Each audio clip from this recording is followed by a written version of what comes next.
What up? This is Dregs One, and this is another episode of the History of the Bay podcast. Behind the cameras today, we got Rocky and King Said.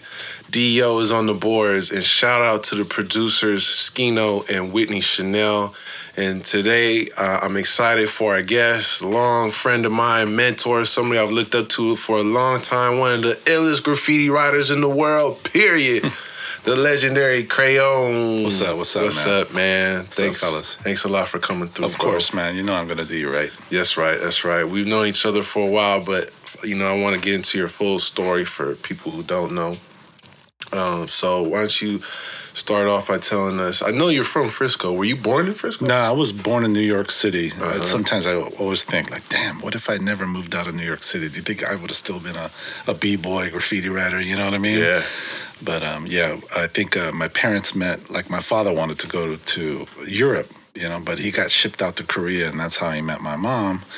And then, instead of having us over there in Korea, like me and my sister, they moved to New York, and they popped me out, and then 1 year later, they moved to Brooklyn, and then my sister came out there, and then we moved to Korea, and we were raised by our Korean family.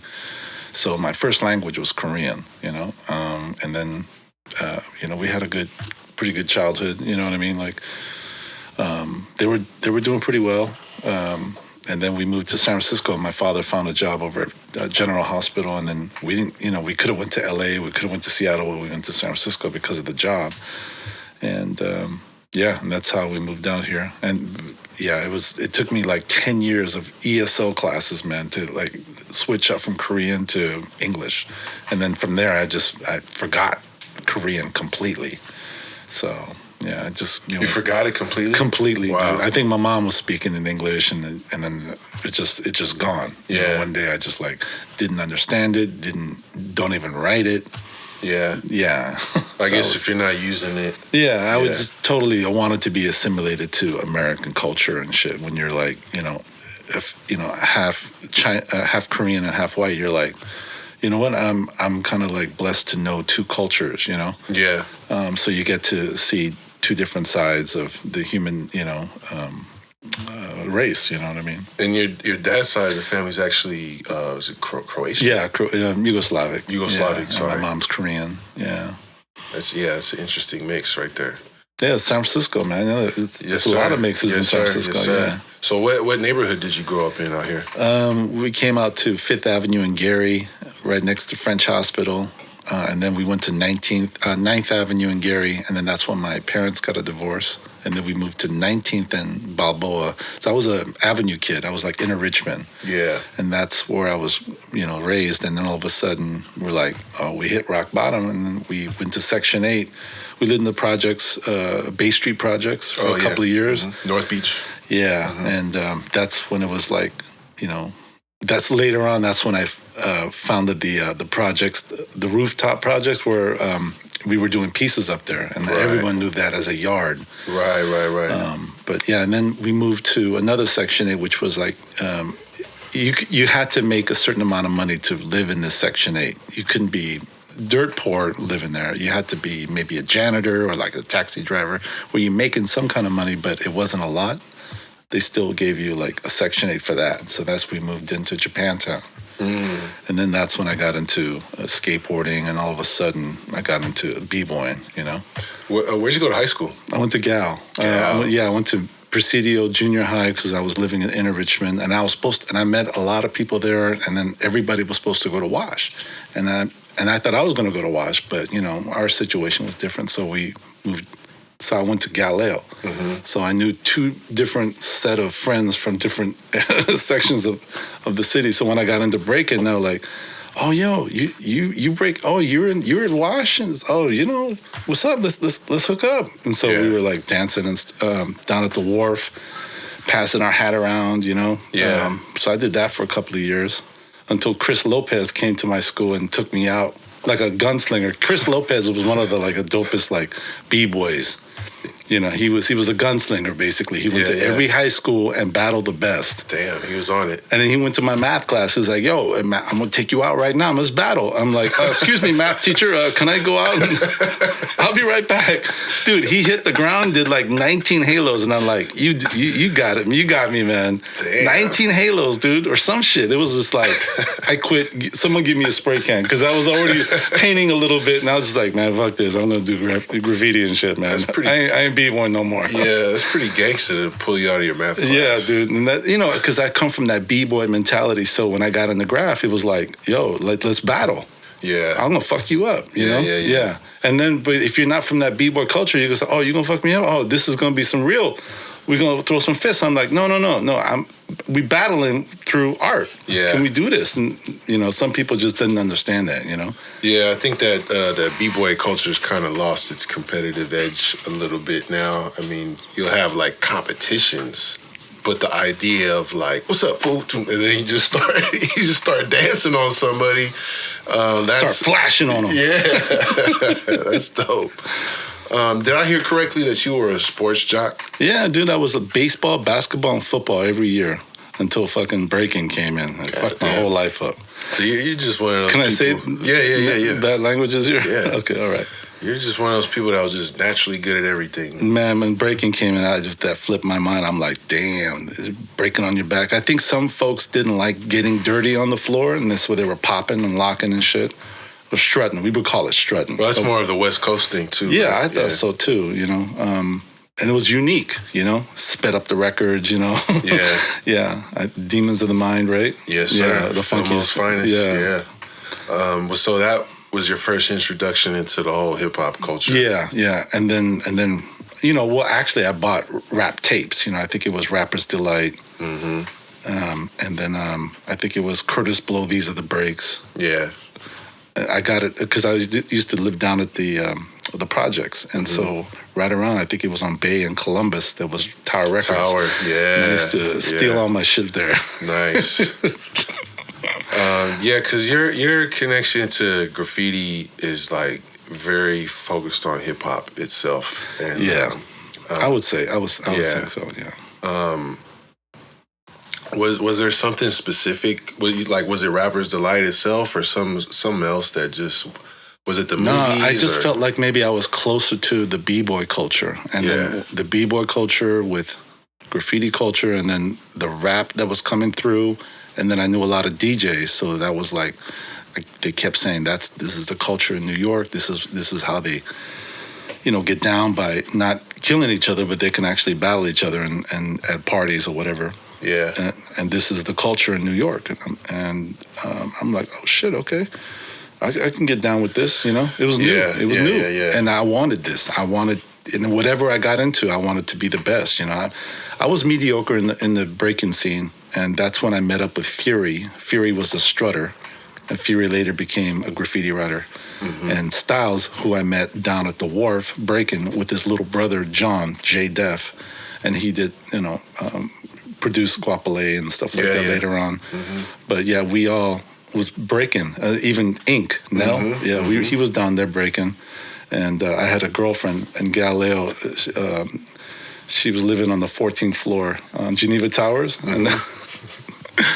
And so that's Dio's. Geneva Towers. And so we used to break at the lobby on the same floor. We used to break at her name is Monique Thomas. Light-skinned chick, almost looked like Vanessa Williams. I was sprung. I was like, oh shit, I want to get down with her. But that was. So it's definitely a hip hop background when I got in. And I mean, I feel like hip hop in Frisco is like a very organic thing. I'm just curious. This just came to me now because I was kind of raised on like the idea of like the four elements, right? Breaking, DJing, rapping, and graffiti. And then later on, I heard some older cats from New York talk about how that really kind of came together almost as a marketing thing with the movies like Wild Style and Style Wars. And Beat Street.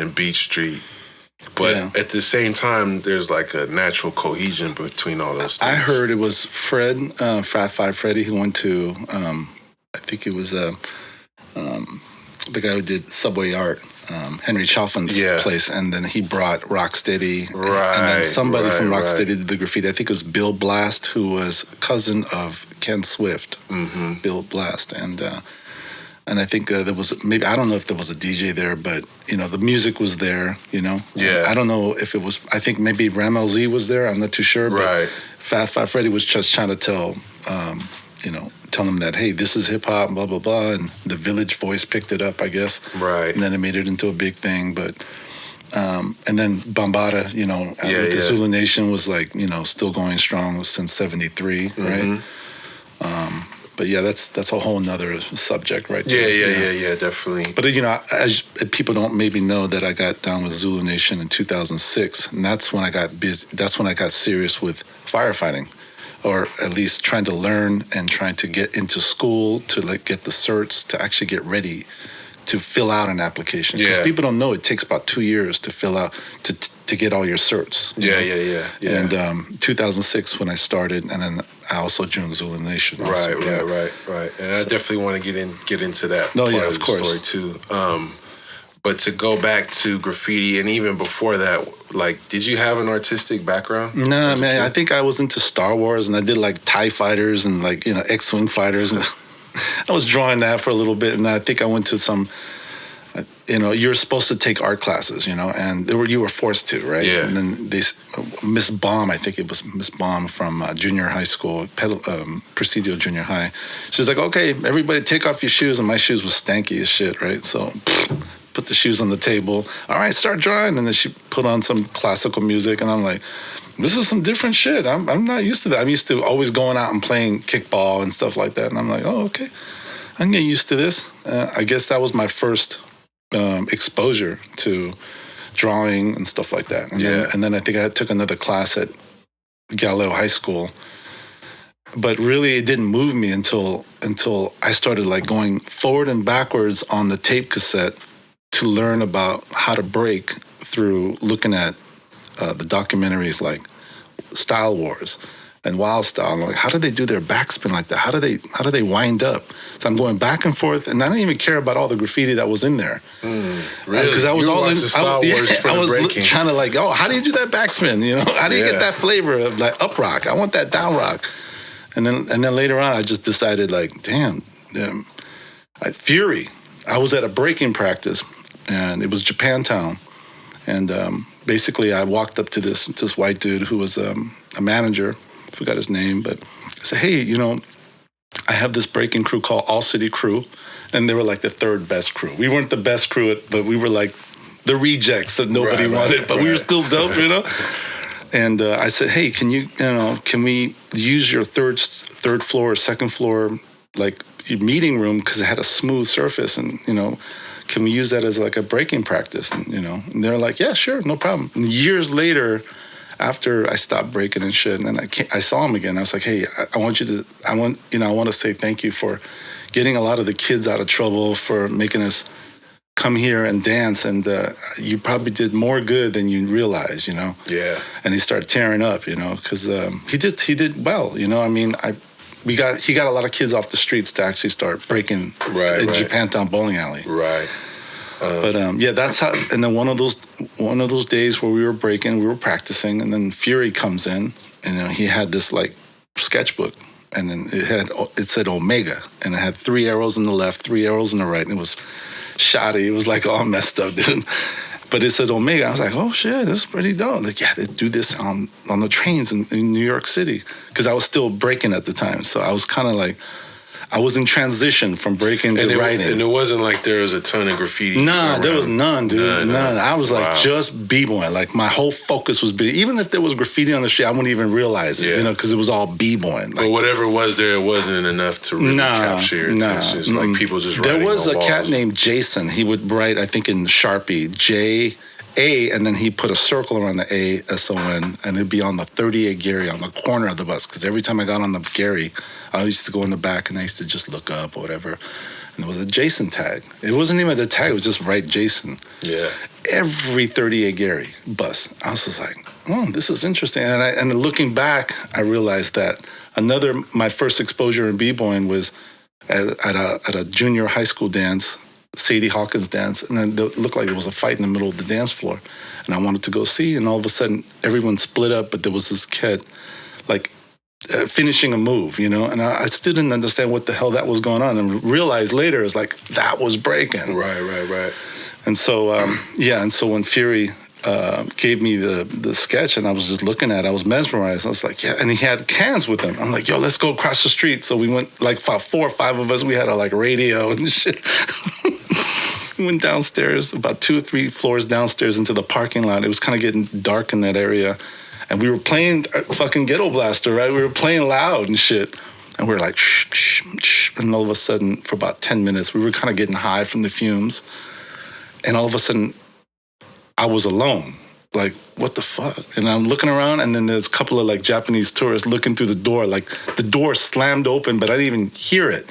Everyone took off except me. They didn't even grab me, dude. I'm still painting. I'm like, oh shit. So I think that whole, you know, like getting chased, I was like, I got hooked. And then I started, the adrenaline. And then I think I did a cardboard. Like, I went across the street. And maybe the next day or next week, I did a cardboard. Still didn't feel right. Yeah. And then I did a bold-ass move. I did a sketch. It was a whack-ass sketch.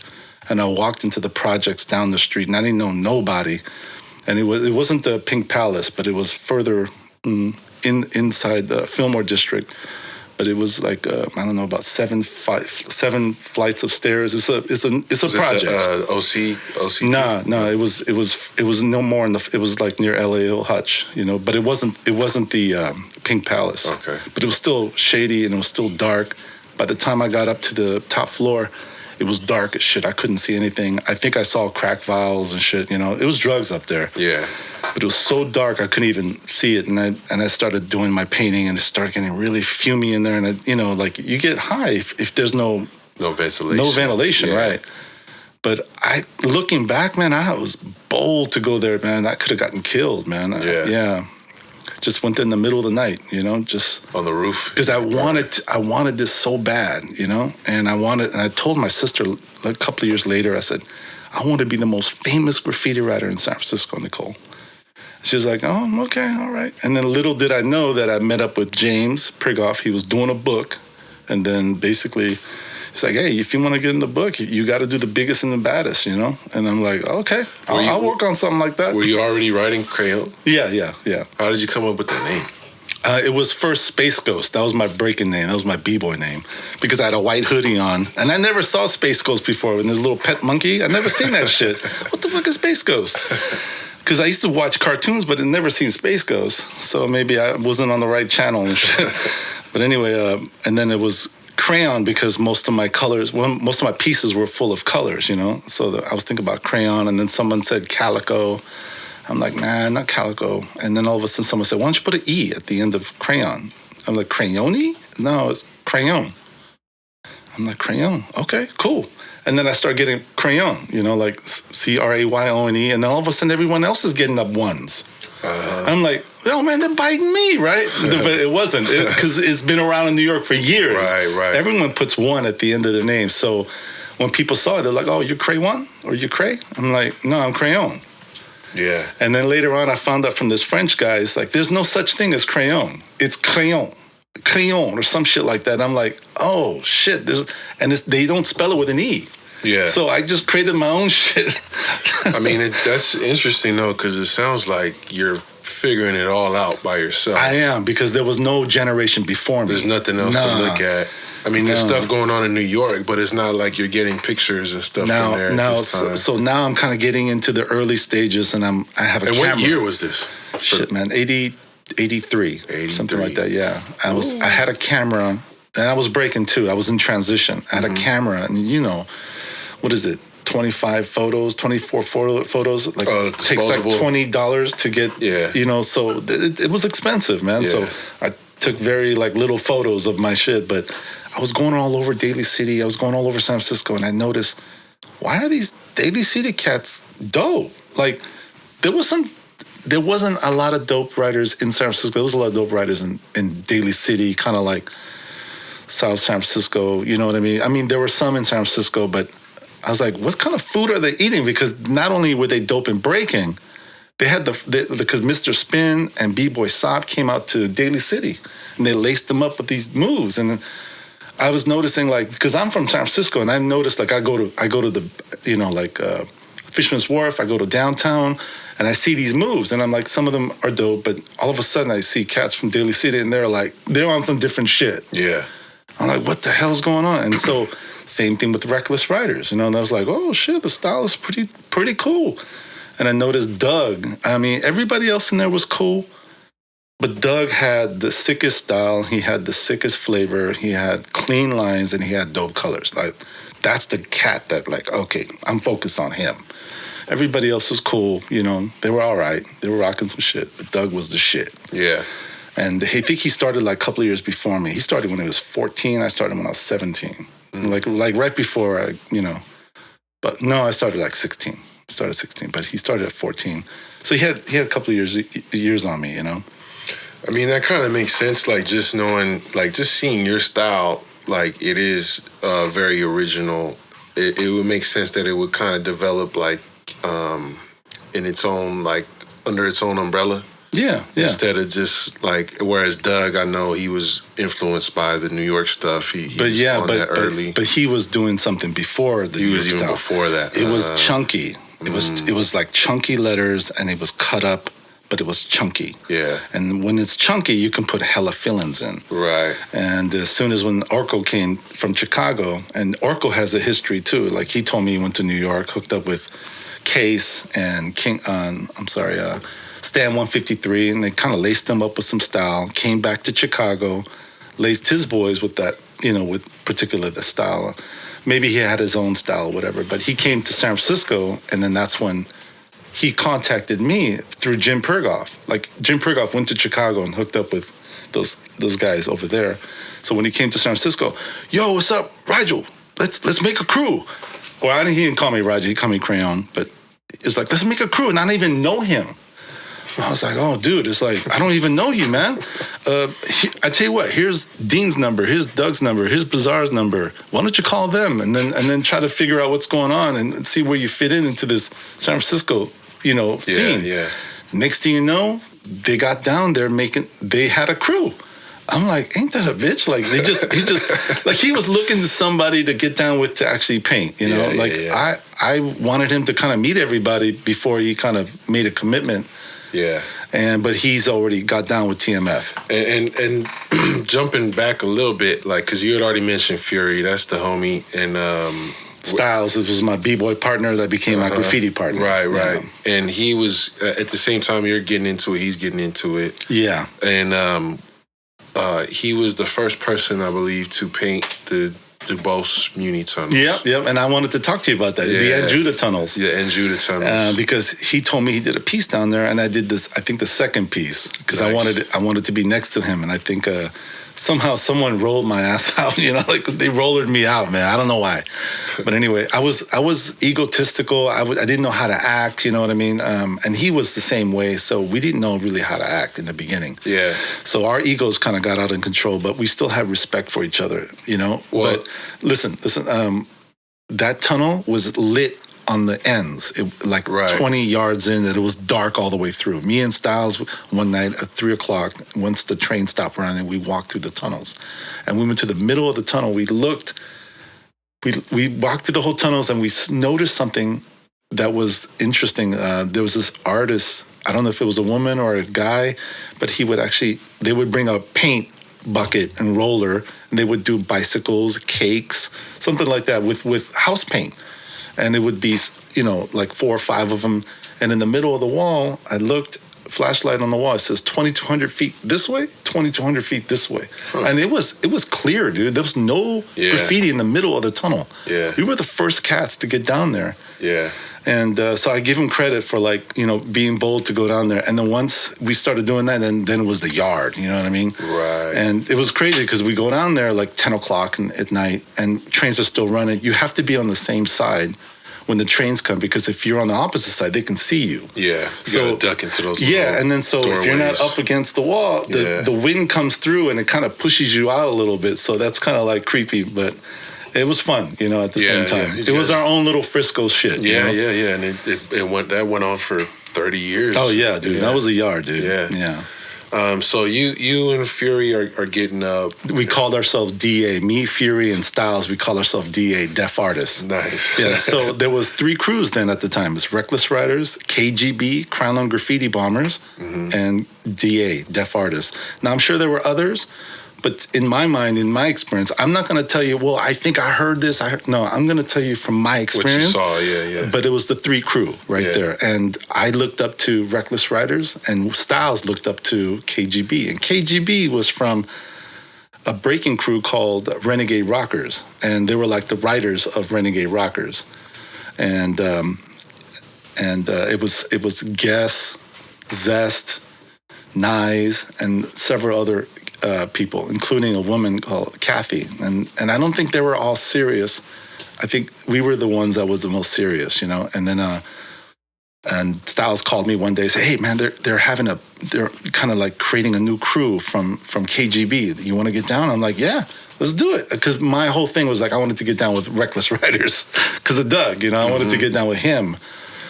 And when we got together, it was the Stonestown Mall when it was open. It wasn't enclosed; it was open. Yeah. So it was ghetto too, man. You know. So we all met. It's like, yeah, we were thinking about making a crew. I'm like, cool. So I think that showed a couple of pictures. Like, all right, you cool. Let's work on something. And I'm like, okay. So we were BAD for one day, burn and destroy.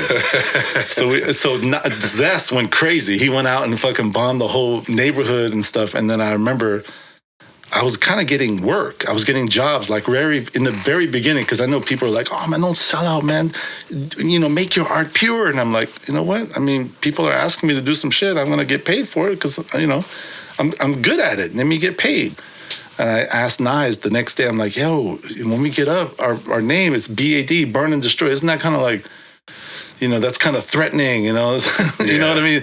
It's like, all right, why don't we come up with Together with Style? I'm like, Together with Style?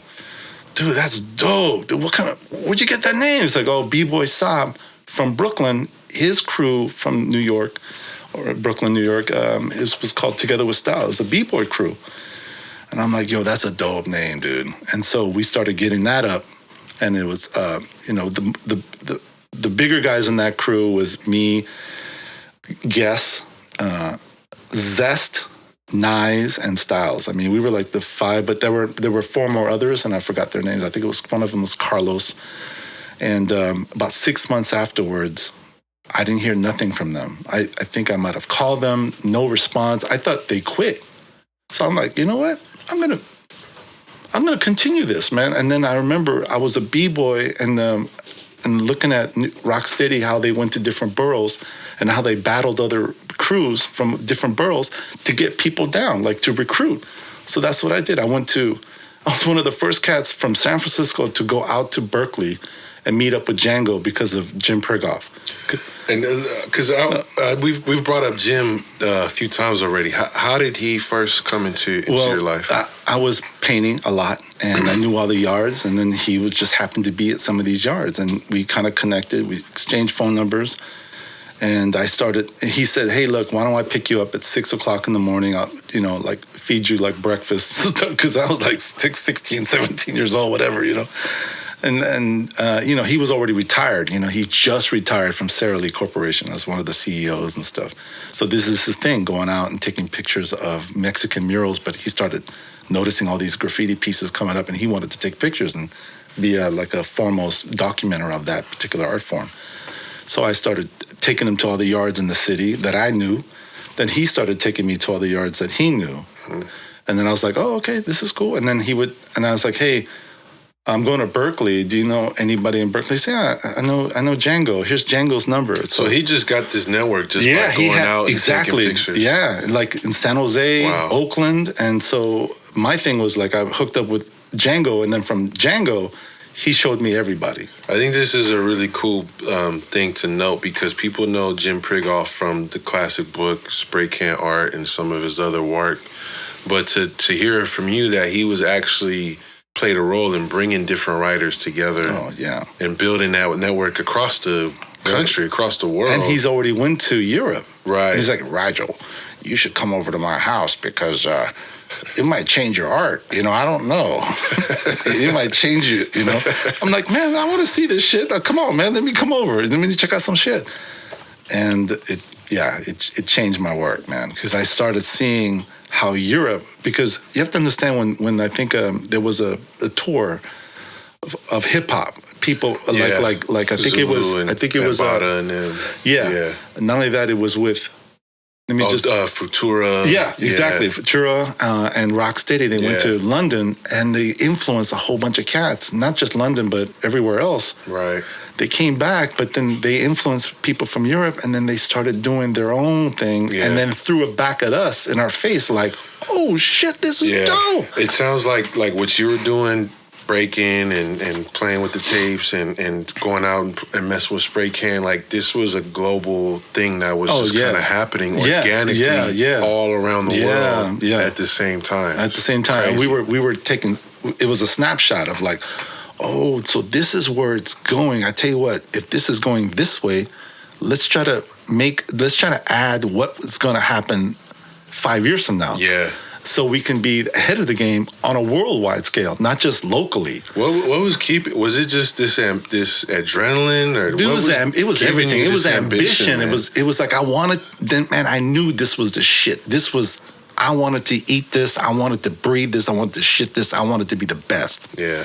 Now, a lot of people might think, oh, you know what, graffiti shouldn't be all like competitive like that. It should be kind of free flowing. It should have fun. I'm like, you're right, and that's something I need to work on. I need to have fun again with graph. But for me, it was always competition, And I think some people don't like that about me, about flipping graffiti into competition. Yeah. Now, there's nothing wrong with getting up with your fellas, like having a good time, barbecue, whatever, But there's always that inner competition. Like, I expect more from myself. Like, if you're going to get up next to me, that's cool, but try to catch up with me. Otherwise, I'm going to burn you. You know what I mean? Yeah.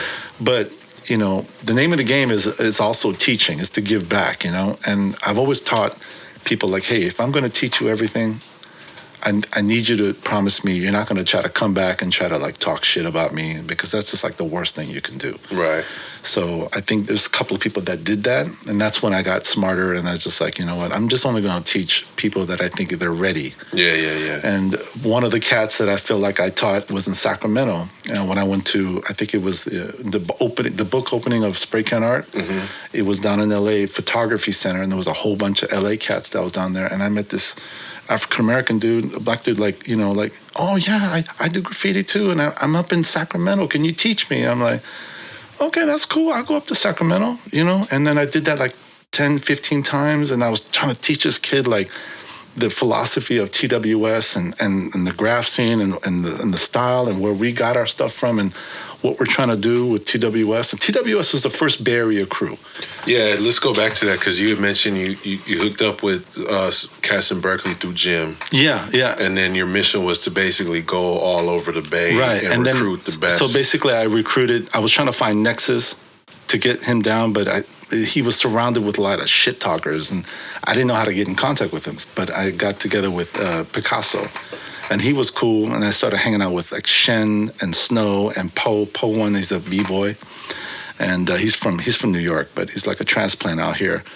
But and then I went to East Bay, and I was trying to get I got Raven in, and then there was these two cats from Chinatown, Norm and Andy. They call themselves Normandy, and they were pretty dope. Mm-hmm. Chinese kids from Chinatown. They were pretty good, and they had the sickest like stock tip to cleanness. They were trying to get me to go against them as far as like clean stock tip, because this was before Phantom tips. Right. This is before the stock, the tester tips and shit. Yeah. This is all stock. Yeah. So you can see there's a little fizz, but like 50 feet away, it's clean. Yeah.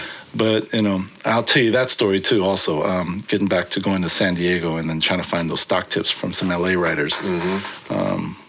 But yeah, and then I got Estrie and Bam, because I was working in Pier 39 at one of the college stores. It was an NFL shop, the college shop. We were rocking all the starter jackets, mm-hmm. 5-finger discount on that shit, right? But yeah, I had this thing called Graffiti University, and I was just kind of working there, and some cats from USF, and I'm like, yeah, we're graffiti writers from Hawaii. I'm like, oh shit, real? Okay. And they knew Slick and all those guys. Slick went to LA, and Estria and Bam, they came to San Francisco to USF, and it's like, all right, let's get down, let's paint. And then so they didn't know letters at all. They just knew characters. And, it's like, oh, okay, you don't do letters. They don't do letters as much, but the thing was characters, right? So we would say, okay, me, Raven, and Picasso, we would bust pieces, and then they would do characters, and it would be kind of like a production, right? We didn't trip on that until later. I started getting into more street art and more like for money and shit, and I noticed like nobody's gonna hire me for letters, dude. Yeah. They're gonna hire me for like figurative work, backgrounds and shit, and I can sneak some letters here and there for abstract stuff. And I noticed, so he influenced me on how to get better as far as like characters and figures. And I try to influence him on how to get better with letters, because Estria at the time, he wasn't getting that respect on the street because he wasn't doing letters. It was all about letters, and eventually he started getting into letters, because he later on came to me after he got out of the crew. He came to me, Rigel, this is kind of, we're fast forwarding now. Yeah, it's all good. Hey man, I'm trying to create this like battle, I don't know if I should call it Spraycan battle or Graffiti battle. And I'm like, why don't you call it Estria battle? It's like, oh yeah. And I'm like, yeah, because what if it doesn't work out? What if it doesn't pan out? You got to think about what's your next step after this.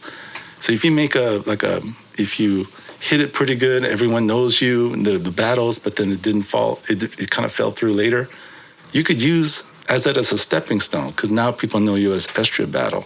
Yeah. And so I told him that, and he did it. For like 3 or 4 years, it was going strong. Yeah. I mean, it seems like basically what you were creating was a platform where the people who were really kind of on the same level as you in terms of their ambition and their drive could learn from each other. And I think I remember hearing you say something about like the criteria of being part of the crew was like being able to really do it all. Like, do it all, right. You got to do letters. You got to do burner, right?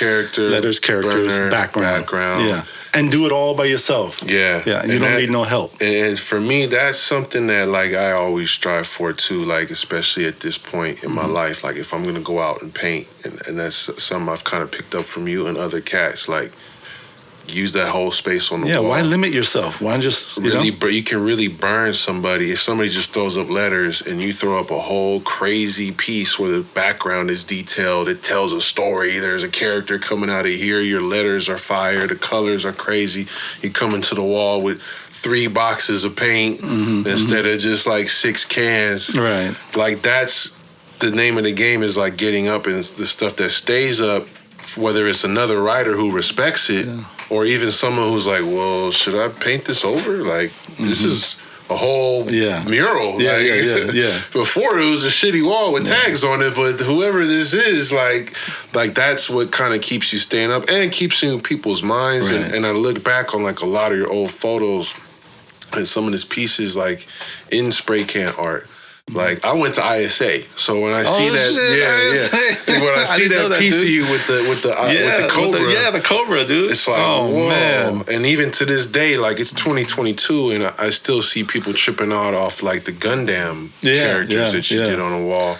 And because I live near Japantown, right, all the little hobby shops and stuff that had those, and it's even crazier to think that you were like striving for that and painting with that stuff with like you said, stock tips. Yeah. Until Jim Pergoff hooked up with people from San Diego, and they came visited him, and then they said, Roger, you should meet up with these San Diego cats. I'm like, all right, cool. I was working at my best friend Styles was working at Aka Joe. And we just said, hey man, we're gonna go down to San Diego, save graffiti from that, because they did a massive cleanup campaign. Like, they're trying to erase graffiti from San Diego and stuff because they wrecked it, right? Yeah. But now it's all clean and shit. And they were coming like, hey, why don't you come on down, man? Why don't you like piece down there, and we'll help you like tell you where the yards are. And we were getting up in the bus yards back then too. Yeah. So basically, we just went down there and in a small car, and it was like 6 people deep, and it was funky going down there. And we stayed a week, and I remember they took us to a couple of walls down there. And one of the nights, it was some kind of area where we were just hitting somewhere near the water drainage area. And the guys was popping the cap with their keys, and the guy who brought the car gave me the keys to go back out to the car to get more black. And for some reason, the key was bent. So I was doing this. This is in a residential area. And I was like messing with the key for about 15 minutes, right? So people thought I was stealing somebody's car. So they called the cops. And for the first time, I just didn't say anything. Like, it's like, hey, so what are you doing? What's your name? And I didn't say anything. So eventually, after about 30 minutes of just kind of talking to me or trying to get me to talk, they took me downtown inside underneath like where the parking area was. It didn't even process me. They just said, look, you're not talking to us. We're just going to, put you back over the border. My name is Rigel John. In fact, I'm in San Francisco. I was down here to do some graffiti and shit. I didn't want to go back to the bar. Like, they're going to put me over the border, man, because they thought I was Mexican or something. That makes me think of something else that's interesting, though, too, around that time. Like, it seems like the consequences weren't as serious for graffiti as they are. Yeah, it wasn't a big issue, you know? And so they took us to a train yard, and then we were bombing the trains. We were getting up a piece, and all of a sudden we heard noise. So we went underneath the train, and we saw like 50 families, like going right next to us. Like, oh shit, I've never knew anything like that. Like people crossing the border and stuff. I was like 16. Damn. And then all of a sudden you hear. The trains were moving, and it was going fast too, and so we had to kind of like between two wheels, there was like a space of maybe 5 yards so you can pop out.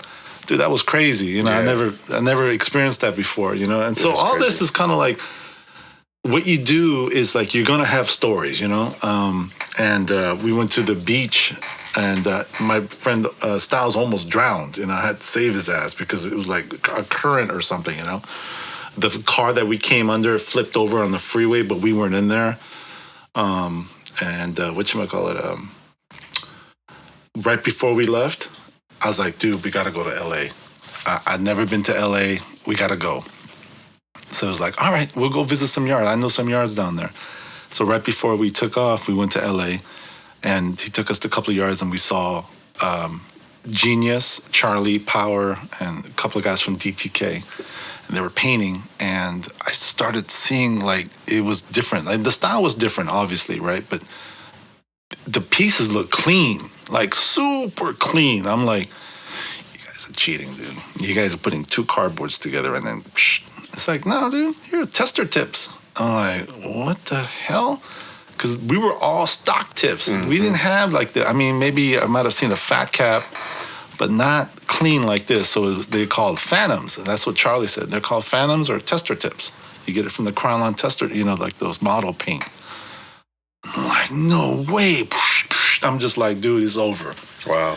It was like technology from the tips, man. It was like, oh, because we were like on top of our shit as far as like stock. We were trying to get it perfect. I was like, dude, should we, when we get back up there, should we tell everybody about this, or we should just keep it within ourselves?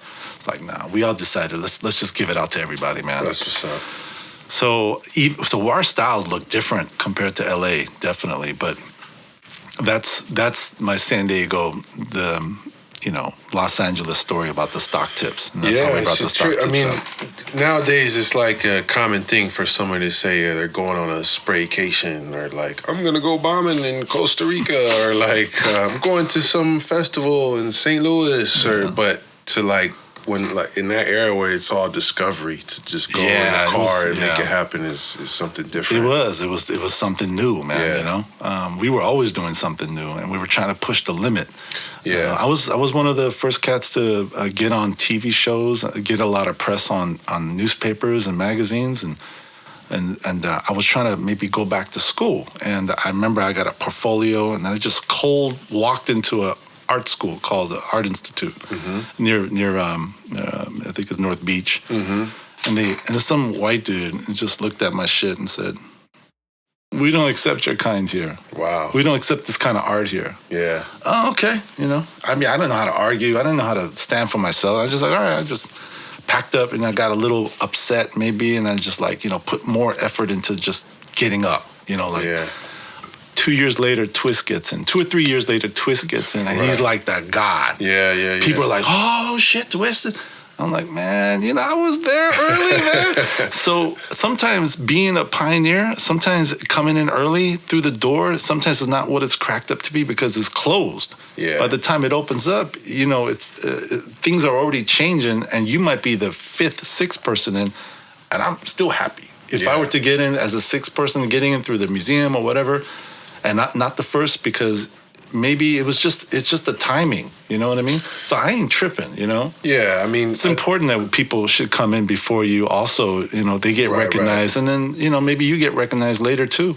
I mean, the thing I'm hearing though, just from this conversation and just knowing what I know, being familiar with your work, is like that the dues you're paying that early, and the fact that you were sticking with it and learning the game and traveling and meeting different people is what led to your skills being to where they are today. Right on. Yeah. I think a lot of graffiti writers are kind of purists, and they just want to see everything coming out of the can. Like, if you're battling somebody, I understand that, but if you're just kind of experimenting and trying to expand your mind as far as like artistic talent, and now with proliferation of like street art, and understanding like wheat paste and like the buff art, and even brushes and just stencils. What's wrong with like adding that to the graffiti writer's repertoire? Yeah, why not? I think a lot of people are like very strict about just having Spraycan, which is dope. I'm the one that's gonna always vouch for that. But if you're trying to just be as an overall artist, trying to expand your artistic skills, why not? Yeah. And the fact is that a lot of the street artists are using architecture as part of their art. Why not? It's because I didn't see a lot of the graffiti writers doing that. But because I think a lot of graffiti writers want that money. I mean, I'm not saying a lot, but they do want that money. And the street artist is already coming from money, but they don't have that respect and that street cred that graffiti writers have, because it's letters based, you know? So you got this kind of crisscross that's kind of going on right now. So I think a lot of street artists are kind of integrating their like letters, but the letters are kind of whack, you know what I mean? Because they're coming from that art school. Because I remember people like, oh, you art school faggot, you what art? I went there 1 year, but all of a sudden, when I get down with like people that are associated with more art school and more talented as far as like traditional art, but mixed in with graffiti, there's a lot of graffiti writers that didn't have that kind of money background, but they're kind of came up on the street. They're like, fuck art school faggots, man, art school faggots. I'm like, oh man, that's kind of like, that's kind of like the wrong way to look at it. It's almost like a derogatory thing, I think for a graffiti writer to be resistant to change is a big mistake. Mm-hmm. Like, especially now what I'm doing, taking the culture onto social media. For every once in a while I get some backlash, but it reminds me of like, I think there's a scene in Style Wars where people are complaining about the first guys who were going into the galleries and trying to stay on that purest level of like, man, this is graffiti's supposed to be on the trains. It's only supposed to be on the trains. What's this gallery shit? Yeah. 30 years later, now you got graffiti and fine art museums. You got people making a living, feeding their family off of it. Change is going to come whether you like it or not. When TJ and I was doing this, man, we were like, all right, let's get down. Let's come up with a promotional material.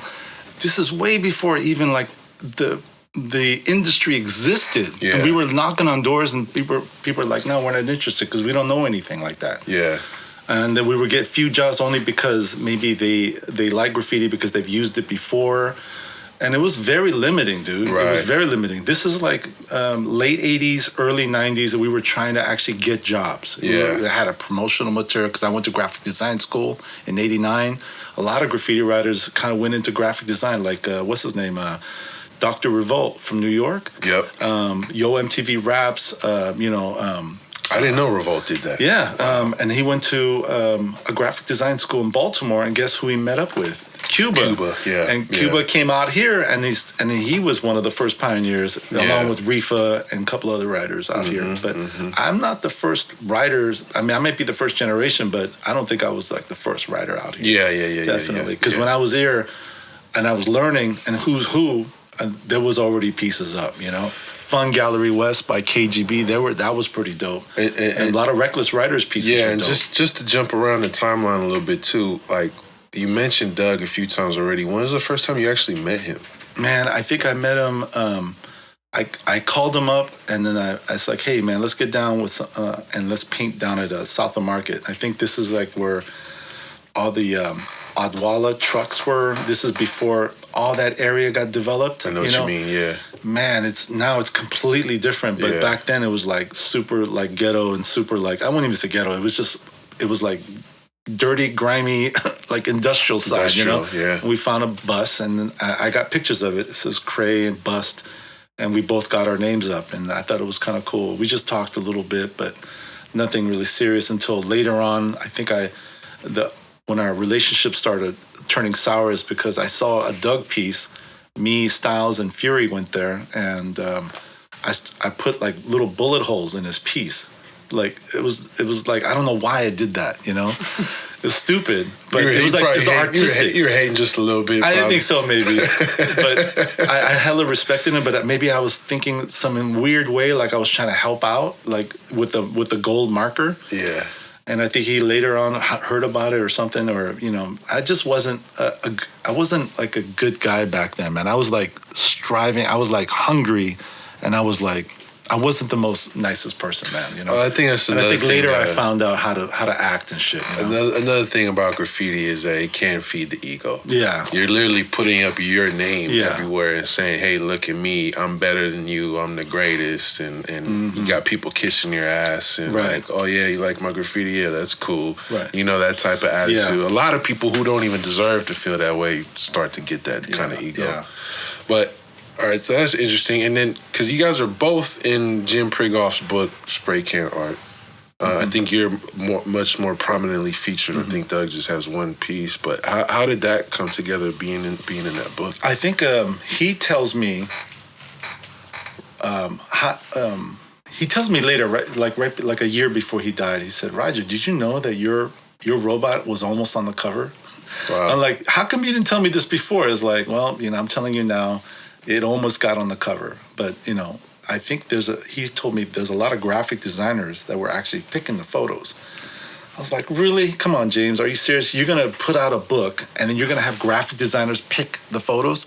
So I think that was the kind of, not trying to disrespect Jim and Jim's legacy, but I think it was his way of saying to people that it wasn't his fault that your pictures wasn't in there. Yeah, I think a lot of San Jose cats felt that they did. There was a lot of pieces in San Jose. Yeah. He went down there a lot, but none of the San Jose pictures were in there. And I think a lot of people got butthurt as far as like not San Jose representing very well. Mm-hmm. So I think that was his kind of like his automatic response. Oh, I didn't really pick it.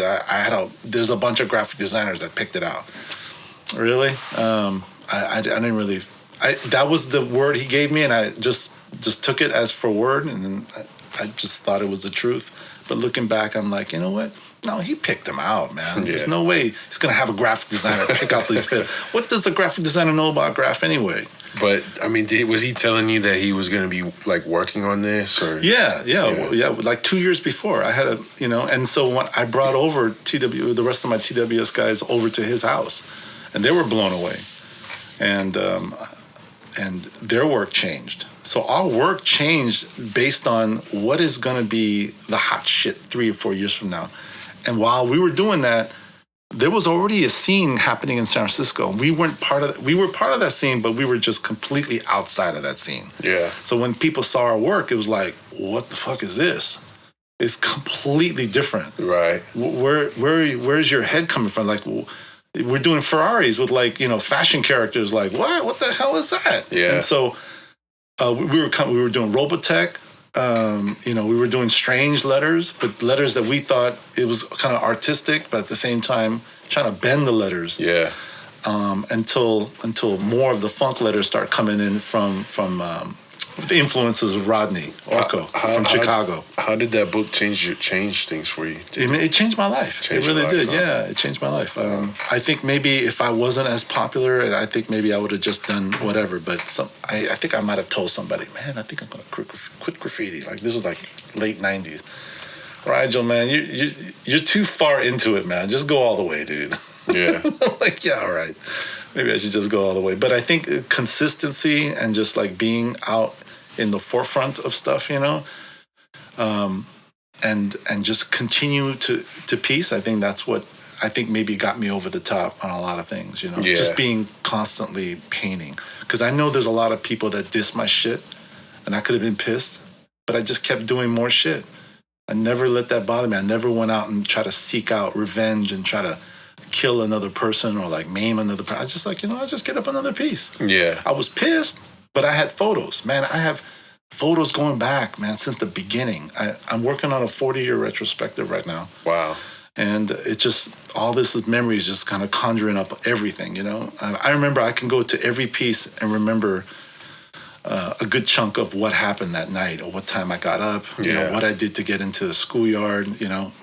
There's ways to get into a schoolyard where if people see you come in, I mean, maybe they might call the cops. So you don't paint right away when you get into a school. You like ditch your paint and chill for about 15 minutes and see. And if nobody shows up, then you paint. Yeah. You know what I mean? Yeah, it's crazy. When you go outside of the schoolyard, whatever, you got to go together. Otherwise, if you just do one at a time, people are going to be like, oh, what the hell? You know what I mean? Right. And there's different ways, man. As you know, man. We all figured it out by ourselves and shit. So at this point, your style's developed, your name is developed, your crew is developed, and what the stuff you're talking about, the Ferraris and the different letters, is this when you really came up with the concept of New Wave and started calling it? I think the New Wave, the word came from Doug when we had. So the meeting at the big writers meeting, was that we were supposed to do a TWS writers meeting, and basically they wanted to bring their friends, and I was like, you know what, let's just bring everybody. And I already went to East Bay, I already went to San Jose, and so I already met up with a lot of people, so I told them to come up. And everybody in San Francisco heard about it, and so we all met up at the Powell Street station. Yeah. And Orko was there too. Spy was there taking a lot of I've photos. seen some of his pictures. And Doug was there, and I think we were just passing our books around, you know, like a writers' meeting in Style Wars. Yeah. And Doug looked at my shit and said, oh, it's like New Wave. It was like New Wave. And they're like, New Wave? What the hell is that, you know? So I guess we were just coining New Wave, you know? And we just wanted to take graffiti to the next level, but we didn't know what to call it. We still call it graffiti, you know? It's interesting that Doug keeps like playing a role in your story. Yeah, because I looked up to him. But then, like around this time, you guys started to clash. Right. Clash of styles. And egos and stuff, you know? Egos. So do you think things really kicked off between this battle between your crews, TWS and TMF, with you drawing those bullet holes? I think so, man. I think that was one of them. I don't even think he probably knows it, but probably because my attitude was like just over the top, you know? Yeah. And I'm I didn't sure know how to act. he had some ego too. Yeah, sure. but it was just a clash of styles too, you know? Yeah. And the thing was that I handpicked some of the best artists in the Bay Area. And TMF kind of came from a neighborhood, you know, the homeboys that you kick it, right? City, Mission, yeah. And then basically my problem, or trying to make sure that all these egos that got in this crew, they were all dope in by themselves, tried to get along. And we did most of the time. I think 90%, 99%, we got along. There was no ego clashing because everyone kind of knew that, hey, when we're all together, let's just check our ego at the door and learn. You know, sometimes we felt like there's no competition in the city. Why don't we battle each other? And that's what we did. We kind of battled each other to a certain point, you know. But we had egos, sure, but definitely it was a different style. But like one of the things I was trying to do to get Dream in the crew, I asked him. I said, "Hey, Dream, man, I'm making this crew called Together with Style, and I want you to be in it." He's like, "You know, I'm down. But you have to get up a dope ass production." Dope fucking characters, dope background, and then you do it all by yourself, and then we'll take a look. It's like, all right, I got something for you. And then 2 weeks later, he calls back and said, man, I can't get down with your crew. And I'm like, why not? Because I'm cool with TMF. And I'm cool with those guys. So, but I got something for you. Next thing you know, he did Best of Both Worlds. Right. I don't know if you've seen the left side of the piece. This is Together with Style. On the top, he wrote Together with Style. And on the left side, it was New Wave. On the right side, it was Funk. And basically, he was saying, why are you guys battling each other based on a style? I can do both. Yeah. You guys should do both. You know what I mean? It's almost like a teaching lesson to both me and TMF. It's pretty impressive. Yeah, it's like, hey, why are we erased hell of their shit, they erased hell of our shit, just from a style. Yeah. And we thought maybe, I don't know. I thought it was getting stupid, you know. Well, so this was going on for a while. You guys crossing each other out. I think no, we were painting over each other. We were painting, and then it got into a cross-out war. They were looking for my my piece, you know, the Robotech piece down in Palo Alto. They couldn't find it, but they were telling me they were all over the place trying to find it to diss it. You know. Did it ever go farther than paint? Did you guys? I think there was two moments where I think somebody found out where I lived, and so a bunch of TMF guys came to my house, and I think I was there. And I had a bat right next to my door just because I was in the projects, right? And my mom answered, and then so I think they wanted to fight me, you know? I think they had like 4 or 5 guys out there. It was all TMF. It's like, what's up, man? I ain't afraid of you, man. Let's do it. Let's go. And you know, my mom was right there. She's like, come on, man. So they were gonna like fight me in front of my mom and shit, right? So whatever. It kind of like died down and shit. And then I think maybe a year goes by, or maybe even a year before, I remember going to Psycho City, and I think it was Doug, Jessica, his wife, and back then I think it was just girlfriend, but and Bizarro, and they were there. They were just chilling. They were painting, and I just kind of happened to show up, and I knew these guys, and I was like, "Oh, what's up, man?" And they're like, they weren't really happy that I was there, but I just wanted to just kick it and just kind of maybe do small talk. Well, anyway, I think they got pissed off, you know, and then I remember Doug wanted to fight, and I was like, all right, let's go. And then all of a sudden, Bizarro was kind of going across like the back, you know, and I was like, you know, try to turn, but we never really came to blows. But it was just, it got close, you know, because ultimately I got respect for those guys. Ultimately, they put in work. Yeah. It's not like they were just talking shit. Well, it sounds like it's both ways. They put in work, and so you can't deny the influences and the pieces and the art that they put in. You can't deny that. So how did this eventually get squashed? I don't think it ever got squashed. It was just one of those things. It just faded away. It just faded away. And I've always, I got down with NPC. And NPC, that's Nate, Ullman, and Orko, Rodney. And I've become friends with Nate, and when we get together, TWS and NPC, we're called United Nations. And what I heard from Chicago, what happened is that you got the 3 old crews, they got together and they called themselves the Feds.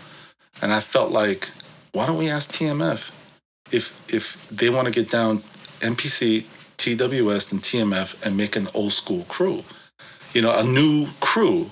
And we get up like once a year or twice a year, whatever. We would showcase like our skills to let the new cats know that, hey, we still got it, you know?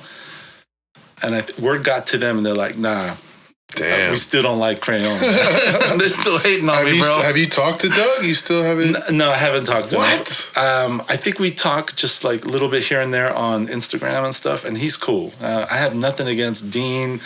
Rise is cool. I like all those guys, man. Yeah. It's just that I think maybe some members just still don't like me. Wow. To this very day. That's crazy, man. I would, honestly, I'm going to put this out here right now. I would love to see, just for the city, at some point, you and Doug got to get down on the wall, man. Oh, hell yeah, dude. I got the utmost respect for him, dude. I think he is the king of the city. You know what I mean? I'd give that to him any day, you know? It's because I looked up to him when I came up. Yeah. I understand. Yeah.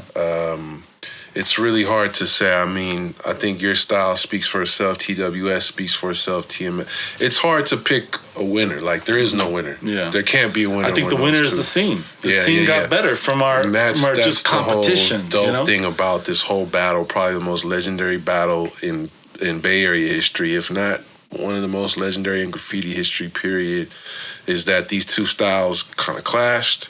People got up, but ultimately, like, it just helped the scene. Right, I think so too, man. Yeah. Well, we've been going we got to the 80s. We haven't even got to the 90s, man. Come on, man. Don't do me like that, man. No, I think this is even better because I would rather cut it here than rush through the 90s and the 2000s in like 10 minutes. Yeah, right on. And there's probably more from the 80s that we didn't even get to. I know. But let's say it right now. You'll be coming back at some point. Yeah, definitely, man. We're gonna tell more stories. There's so much more we could talk about. But for now, I think this was a dope trip down memory lane, and I appreciate you coming through. And just appreciate everything, man. I appreciate the times we painted together, the times we chilled together. Your music, you got music you're producing and cats you're working with, and you're still getting busy and you're doing your thing. So Much more to say. Right on. And we'll save it for part 2, though. Right on. Respects to you, man. Respect, brother. All right. That's it. This is the History of the Bay podcast. Thanks to the whole team. Shout out to Crayon and everybody else out there watching this. Until next week, peace.